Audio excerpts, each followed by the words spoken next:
aan Sa'at is een kibbutz aan de grens van Gaza. We helpen daar heel veel kinderen die getraumatiseerd zijn. My name is Ronit Bart. I'm a teacher. I teach English here at the school. I teach the older grades.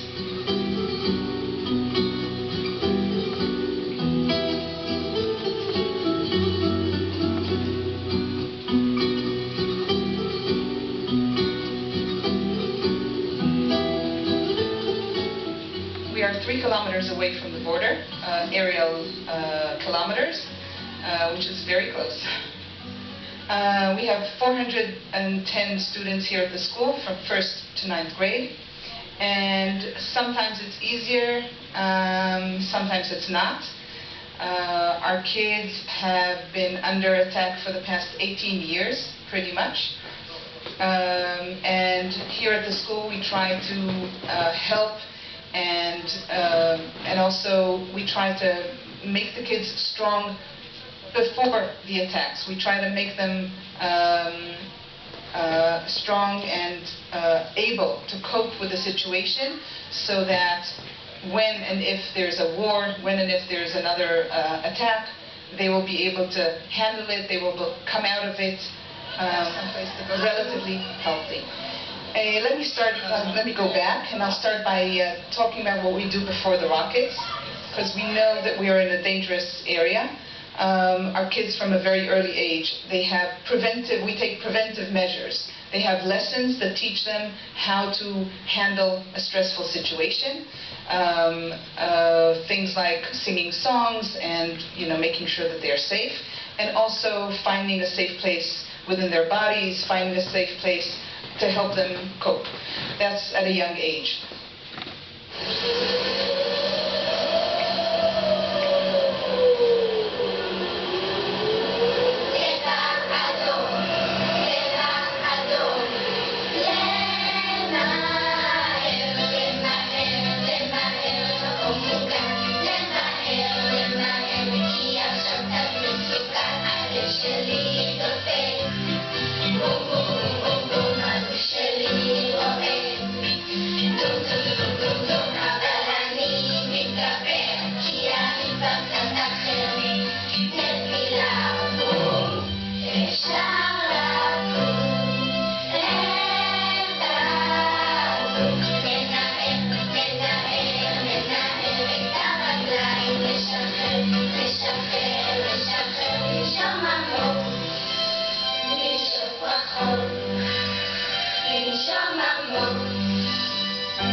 And later on, with the help of a lot of friends that we have from all over the world, especially our Dutch friends, we try to use as many therapies as possible, therapies suited to the needs of the children. What we see here are kids who, they're already not young, but they're sometimes afraid to go to the bathroom by themselves. They need their parents by them all the time. They don't want to leave the house. A lot of kids feel ill. They complain about different aches and pains in their bodies. A lot of kids are simply afraid to leave the house. They're definitely unable to cope with learning. If they have tests, or if they have any other stressful things that they have to do, they find it very hard to cope. So we try to handle it as best we can. We understand, we know what it is, because we all feel it with ourselves. We all feel it with our kids, so we know how they feel. So we try to make things easier for them. Try to give them a lot of hours in which they get therapy. We try to find ways to make life a little simpler, a little nicer for them. And how do you, when there is coming a rocket, how do you handle that? Our school is quite new, and it's a safe school. It's considered a safe school. What is a safe school? A safe school has safe areas, small safe rooms scattered all around the yard, because we only have between 5 to 9 seconds to run to a shelter. We don't have the luxury of a minute. We have 5 to 9 seconds. So first of all, we have a lot of shelters scattered in the area. All the buildings that the children study in are safe buildings. So they know that, and they are instructed, if there is a siren or if we hear rockets falling, they either run to a shelter if there's one within running distance. If not, it sounds stupid, but they have to drop to the ground and put their hands over their head to protect their head, so that at least the head isn't hurt. But we try to get them into the buildings where they are safe.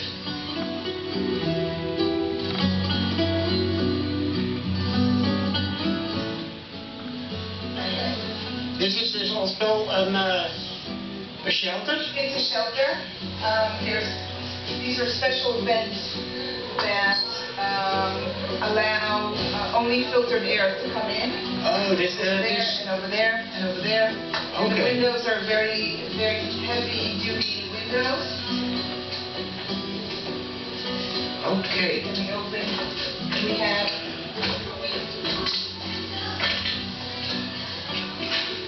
Oh yeah, this iron The iron walls.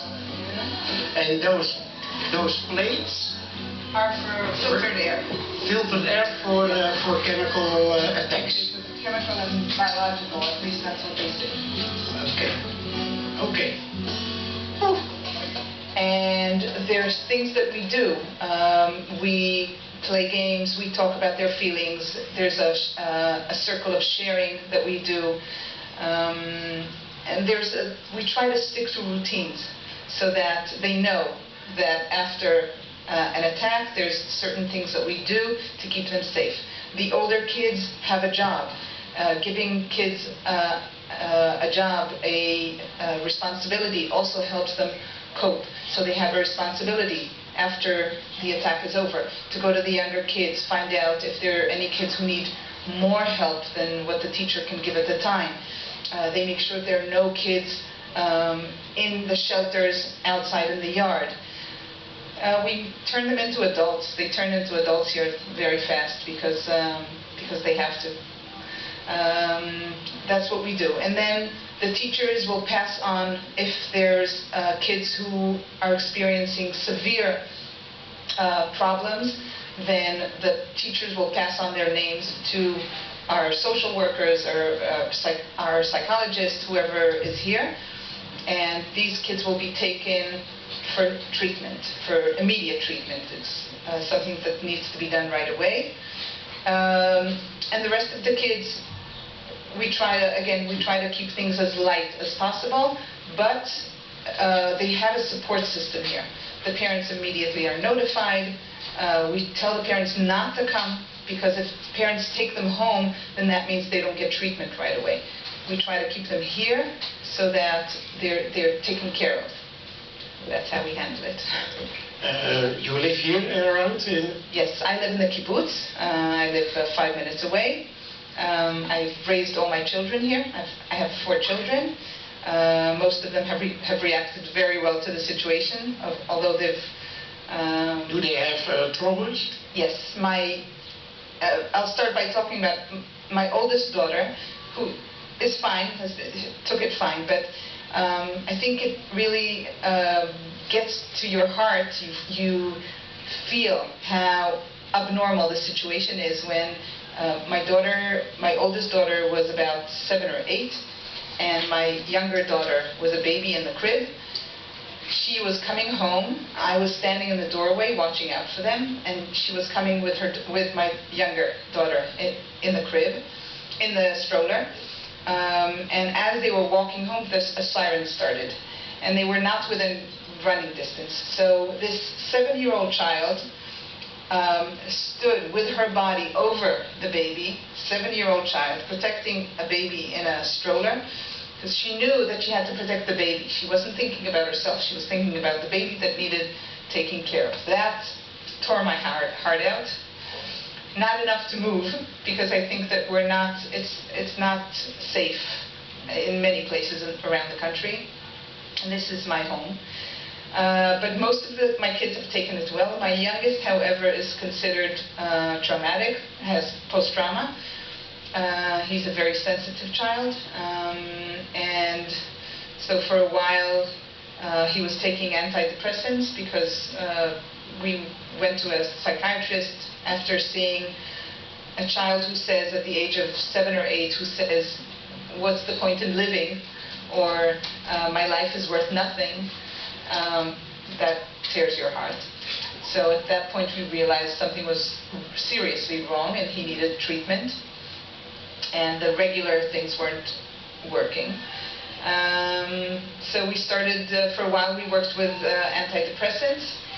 After a while we decided to stop with the antidepressants because it seemed like he was getting along, although things have been unsafe in the area for a long time. But we were giving him tools. He was getting all different types of therapies. And he seems to be getting along better. It's heart-wrenching to see, because when an attack starts, he immediately runs to the shelter. He usually doesn't leave the shelter at all. He lives in the shelter. That's his room. His bed is in the shelter. He sits on his bed. His body is frozen. His body language is rigid. He sits on it. He doesn't want to eat. He doesn't want to drink. He sits there. He usually doesn't leave. The dog sometimes helps him. We try to help him. It's heartbreaking. Not easy. Not easy at all. But we cope. Do you need help from Yad Lami for your son? First of all, again, I have to say that Yad Lami has been giving us a lot of help. We get wonderful things like dog training therapy, which is, I think, unique to our area and is very helpful with kids. Horseback riding is amazing. Therapeutic art is also very helpful. All the stuff that goes on in the therapeutic children's zoo is valuable. The use of exercising and get to know your body and work out, that also is amazing. He's been using that for a while. As I've said, he started taking medication a couple of years back, antidepressants, which helped him. But at some point he decided that he doesn't want to take them anymore. They made him feel some of these symptoms were not getting better. So he decided to stop, and I supported him because the fact that he was then 11, that an 11-year-old was taking antidepressants didn't make me feel good about myself as a mother. So we stopped. And 4 or 5 days ago, when was this? Yes, last Thursday, we went back to our psychiatrist for our regular, half-year treatment or assessment, and she checked him out and she said, "I really think you need to go back to the medication," because he still has sometimes uncontrollable rage. He gets frustrated very fast, whether it's because of schoolwork or because of his basketball practice or whatever it is. Gets frustrated really fast, and then he gets himself into works up a rage that's really scary to see. And she said, "I really think you need to take the medication for a little while longer." So I'm at that stage right now, debating whether he should or he shouldn't. With him, of course. He's 13 now, almost. What kind of help do I need from Yad Lami? Just the therapies are amazing, because medication can't function without therapy. It doesn't work. You don't just take the medication and become healed. He needs the strength that comes from working on it in different ways. He loves animals, so animals is definitely the thing for him. I think that maybe we should start, maybe horseback riding would be beneficial to him. I hope I'm doing the right thing. I don't know. I think every family here has stories like this. Over the last war has been extremely difficult, like really, really bad. My daughter studies somewhere else. She has a bus that brings her home, and during the last attack, they were on their way over. They were on their way back home. They were on the bus, and then the sirens started sounding. 26 girls, young girls, on a bus. The bus driver, I'm not sure if he had lost it and didn't know what to do, or he just didn't want to take them off the bus, which is what you're supposed to do. You're supposed to get all the passengers off the bus, but of course you don't have enough time. Take all the passengers off the bus, tell them to lie on the road and put their hands on their head. And I'm guessing he thought it would be wiser to keep on driving. The girls were yelling and they were scared. And the bus driver wouldn't stop until he reached one of the kibbutzim in the area.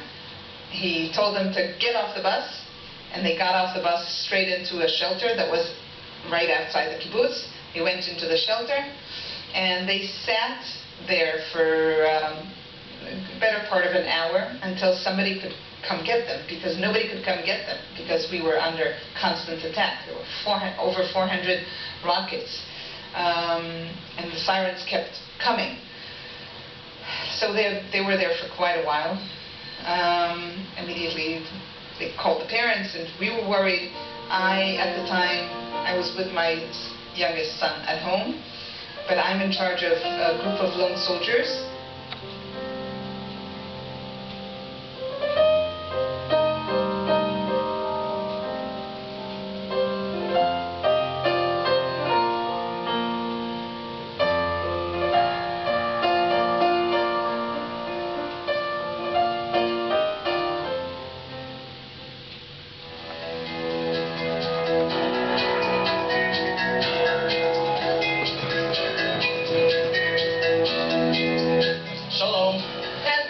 Bonjour tout le monde. Hi. Hola. Oi. Namaste. Guten Tag. Errands day for lone soldiers is very important. Usually we get an errands day once a month. Amazing, incredible opportunity to kind of get everything done that we need. So for me, this Yom Sidurim is basically a chance to fully immerse myself in Israeli culture. We have a whole team of people that are here to help you out, figure it out, get your license, work out your benefits, so it's super useful. I'm from Memphis, Tennessee, and something we take very seriously is hospitality. It's bringing people in and making them feel at home. At home, I can go home to my family, to my parents, and if I had something that I need to deal with, like an errand, then my parents would help me, or my parents would even do it for me. Here, I don't have that support, so the FIDF definitely steps up and takes care of that. I'm using this day in order to do all my mandatory arrangements, and this is the only time I have. As a lone soldier, I can totally feel the support we've got from the FIDF community. You literally have saved me so much time and given me the opportunity to do things that I didn't even know I was able to do. You know that there are people who are appreciating everything you're doing, and I just would like to say I appreciate what you guys are doing for us. It's a very special day. There are 1,500 lone soldiers that came to this day. I want to say thank you for Nefesh B'Nefesh and the friends of the IDF. Without them, we couldn't do this day.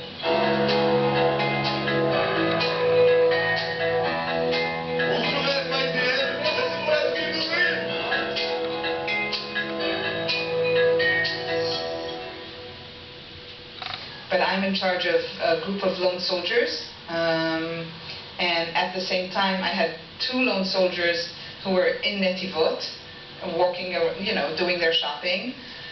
So I had to make sure that they were safe, because this was their first time.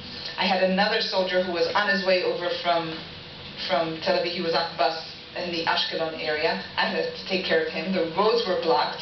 Nobody could bring them home because they were stuck in Netivot in the street. I had to tell them to get into a bank and It's crazy. It's crazy. It's not fun. And you'll hear stories. I think every family has stories of people who were on their way to a birthday party here in the Meshek Yeladim at the Children's Petting Zoo. They were on their way when the rocket sounded. This was a woman with a young baby. And she had to run with the baby. The sirens are very loud. She had to run with the baby, find a shelter to go into. Nobody knew where she was. Her cell phone wasn't working. And, you know, nobody knew if she was lying in a ditch somewhere. And it's very emotional. But how do you handle your emotions? I keep busy. That always helps. I talk a lot. I'm a talker, so I don't mind, you know, talking to people about how I feel. I also, again, since this last attack was brutal, and I felt, as a teacher and as a mother, that going back to school right after an attack like that had its merits, because, again, we could take care of kids, but we were shattered. Me, myself, as a mother and as a teacher, I was shattered. I couldn't collect myself long enough to take care of other kids and to, you know, take care of exams and learning the material and doing whatever I was asked to do. And I wrote a letter that I shared with my fellow teachers, and, you know, I know that it went to other. I talk. That's what I do. I talk. If needed, there's always counselors, there's always psychologists, and they help us. I know that I'm not myself. I am not who I was 6-7 days ago, not the same person. I was just, there was a group from Holland a couple of days ago. They came here to bring Legos to our school to help the children while they were in the buildings, unable to come out because of attacks. They have to stay in the building. So they brought in boxes of Legos, which was beautiful, something for the kids to do.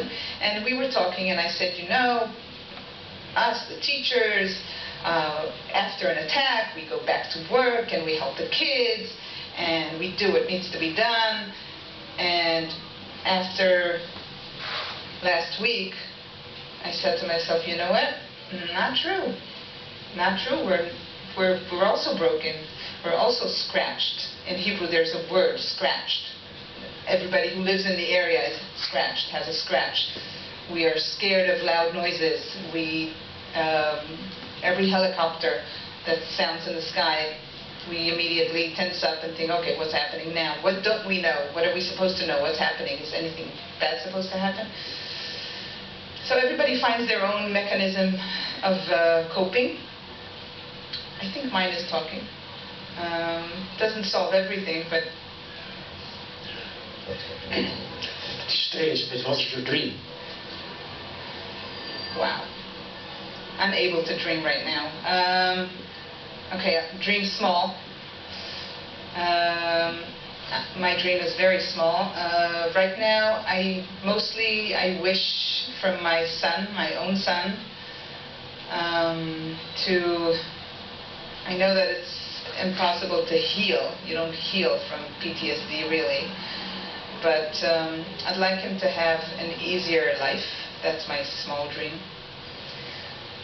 I do have a bigger dream. I still dream. I'm still a little optimistic, although I'm still optimistic that my government will understand that so long as we don't find a solution, a real solution, and war is not a solution in my opinion, but that's just me, unless we find a solution and solve this problem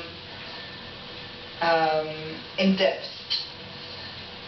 this is going to continue going on, and it can't go on like this. It's too long. Way too long for anyone to live like this. I mean, wars, even the long wars, take, you know, World War I, World War II, 6, 7 years, but 18 years of this is a little too much. It's still a wonder to survive 18 years.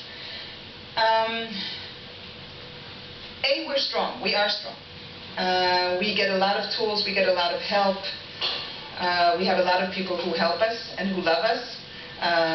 Ria, with her organization, give us a lot of help.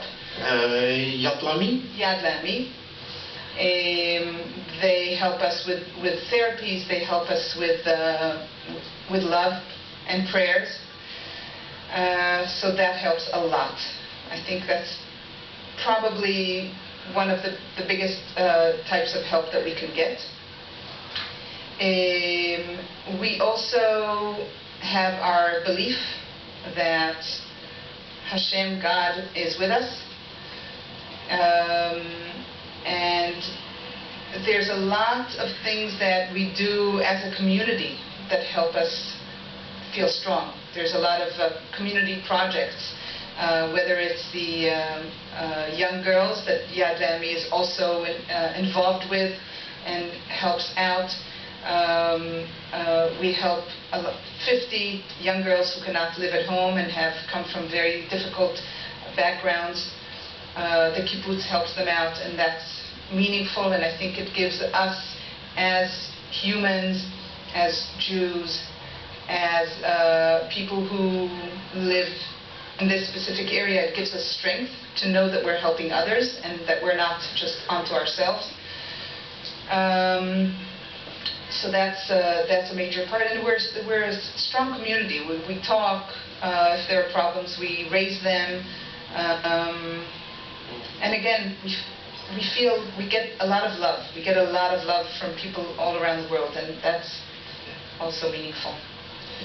Can you please give us a message to our viewers in Holland and Europe? As a mother, as a teacher? First of all, thank you, because without your help, I think it would be much, much harder for us. I think you give us hope. You not only give the money for therapy, which is much needed, but you give us hope with, we know you care. We know you care, and I think that's a major part of healing, of being able to stay strong and keep fighting. I don't know if fighting is the right word. We feel that we are united. We feel that we are together in this, and when you're not alone, that you know you're stronger. So Yad Lami is very helpful. So thank you very much. Don't believe everything you see in the news. Things are not the way they seem sometimes.